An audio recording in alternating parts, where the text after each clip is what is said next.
Hey there friends, welcome back to another tutorial video. In this video, I will teach you how to delete browsing history on Google. Let's get started. Step 1 is to open Google Chrome on your computer and then click on the three dots in the top right corner of the browser to open the menu.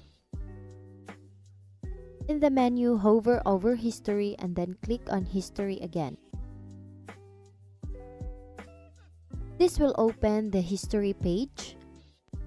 On the left side of the page, you'll see a list of browsing history. You can individually delete items by clicking on the X next to each entry. If you want to clear your entire browsing history, click on Clear Browsing Data on the left sidebar.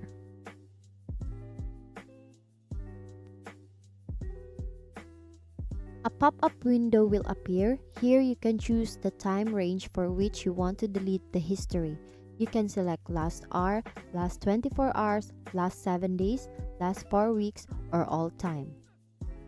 Select all time if you want to delete all your browsing history.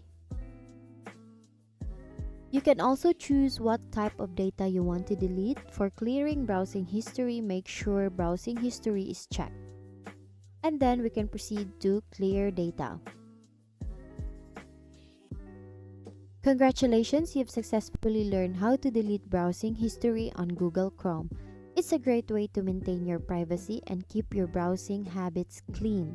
Thank you for learning with me today. I hope you found this tutorial helpful. Once again, thank you for watching how to delete browsing history on Google. I'll see you on my next video. Until then, happy browsing!